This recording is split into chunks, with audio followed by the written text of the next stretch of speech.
Listen. It didn't require any discipline to attain it. You know, you read what others had done, and you took the next step. You didn't earn the knowledge for yourselves, so you don't take any responsibility for it. So the new Jurassic Conclusion is out in theaters, showing in IMAX. They got it out there in 3D. It's all alright in 40X, but sadly, it seems people are only on the edge of their seats, ready to rush out of the theater. And look, I do think this has some of the best Dolby mixing on its audio that's worth the spectacle. They finally found a way to balance out the VFX and the practicals for the dino, but they keep forgetting that one part where they're supposed to be writing a good story. Don't let him talk. There's no reason. No, I want to hear a review point. I really do. So I'll be talking about the good, the bad, and everything in between with a full timeline LME coming soon. Just know that Universal is like the companies in Jurassic, and if you say one little bad thing about them, they come after you. Like legit, they will claim the time code where you start talking smack. Well, there it is.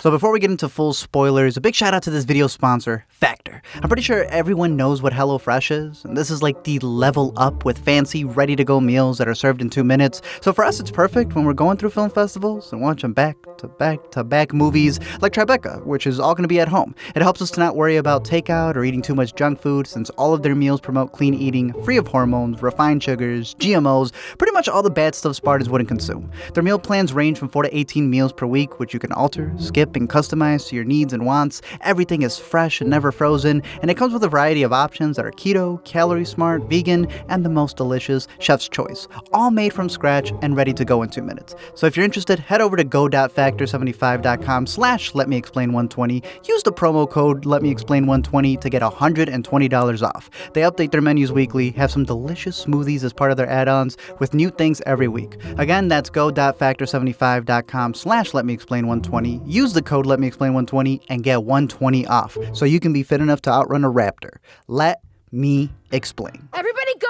No! So unlike the previous movies that start with a really cool intro scene that grips you from the start, this one decided to start with a now this news video that just gives you the LME on what happened in the last one. That kind of sucks because they did in fact have an intro that Universal made them cut out because the movie was too long, and so they had to release the prologue on YouTube. Like how they should have at least kept the scene from Battle Rock short that appears on the news footage as well, because that would actually be giving you what the movie advertised. Because after the eruption of the island in the last one, all of the dinosaurs have now taken over the mainland, and instead of showing you the dinos roaming the earth, they built a separate website for you to go check out all that stuff over there.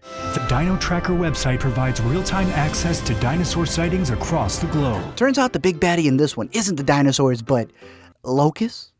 Locusts? Look, I think the whole plotline about GMOs and a company wanting to take over isn't a bad angle considering the scientists in this franchise, but like that should be for a couple installments down the road. Right now, there are actual dinosaurs on the World Trade Center. It does connect to Ellie's job in the first about being a soil scientist, but like even one of the farmers who she shows up to help states her surprise because she says people don't come unless it's dinosaurs. So the movie's kind of admitting that they duped you into watching a movie about locusts. Let's be honest.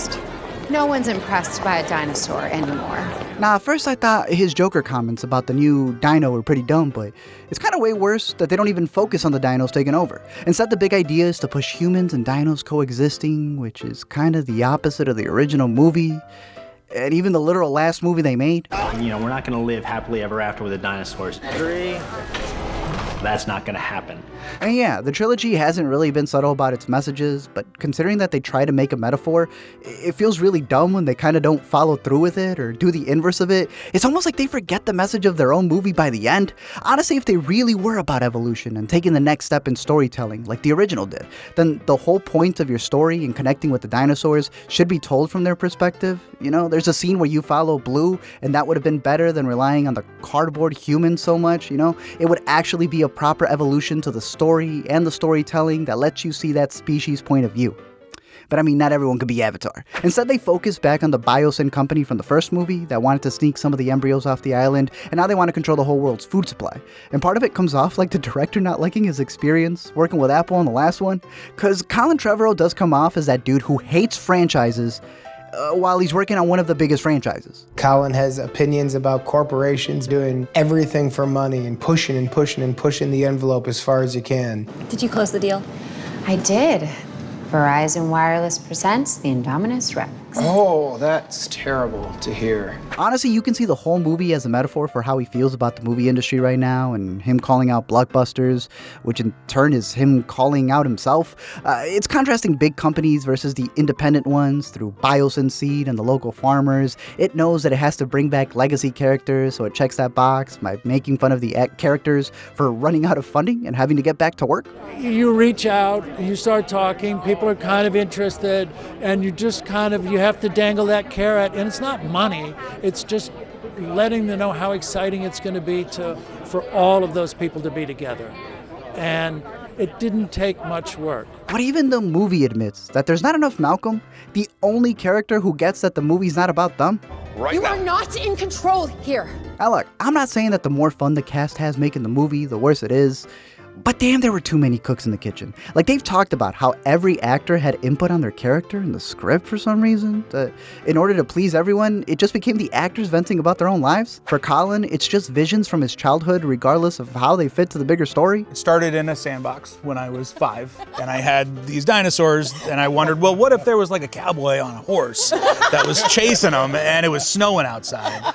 And here we are. And Chris wants to be 00 so bad. It's like, feels more like a Bourne movie or a Bond movie than your typical Jurassic film. So it does have that feeling that you would get from a Bond movie or something. It's truly global. Do you feel like this is like the James Bond of Jurassic? Nah, this man really wrote her questions for her. Claire and Owen's whole plot line is a Jurassic Taken where someone stole their daughter. That's not even their daughter. But just like the Fast franchise, they're not even pretending that these characters are human anymore. Come back. I always come back. They legit have a sequence where a plane is going to crash and they evacuate Claire because it's a really big tense scene, only for them to straight up crash the plane into the ground and come out unscathed. Like, they don't even bother to write their action out anymore. They treat it like they parked a car and move on to the next scene. Chris falls into ice and he's back up and dry, ready to go in minutes. The tension in these movies is just extinct. They admitted to not just cutting out the opening for time, but also that they cut out any scenes of dinosaurs terrorizing cities. Even though that was the whole point of the ads, like, even for this story.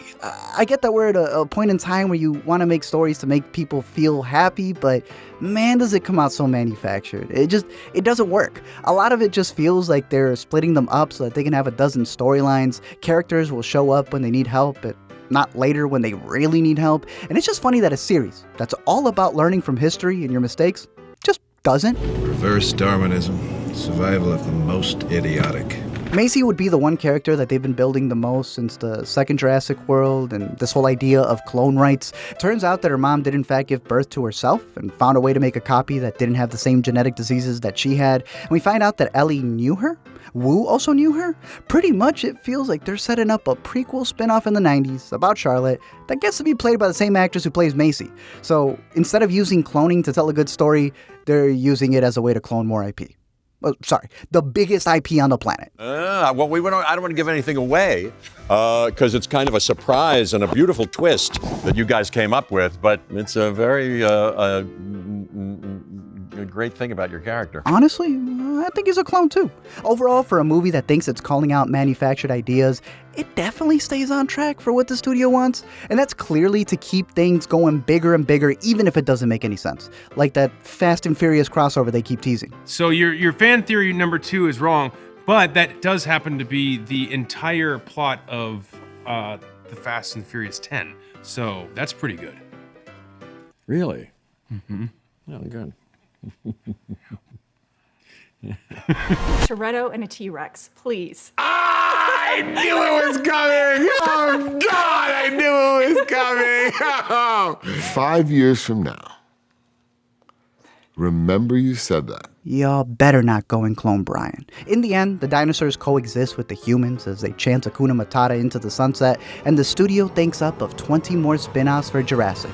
Because you know Universal Finds a way.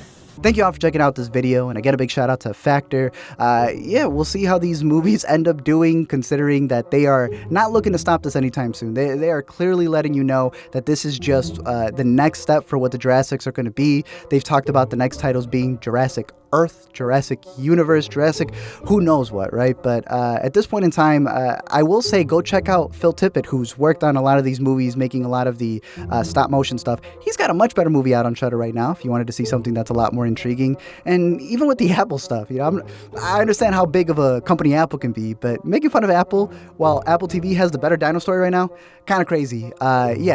Maybe you guys were excited for the Gigasaurus fighting the Megabitosaurus, all the different stuff that they had going on in this movie. I don't think it was the worst out of the 3. I feel like this is as equal as the last one, in my opinion. I still think the first Jurassic World was probably the best out of the 3. Nothing's ever going to compare to the original, but they wrapped up what should be the legacy story so far until they start going into prequels. Obviously, they have a Netflix series that's tying it all in, but I'll be making a longer full timeline video in a couple of days to be able to get through all 6 Jurassic stories that we've had so far. But other than that, I'm curious to know your thoughts down below in the comment section. Don't forget to comment, like, and subscribe, or the Raptors will come after you.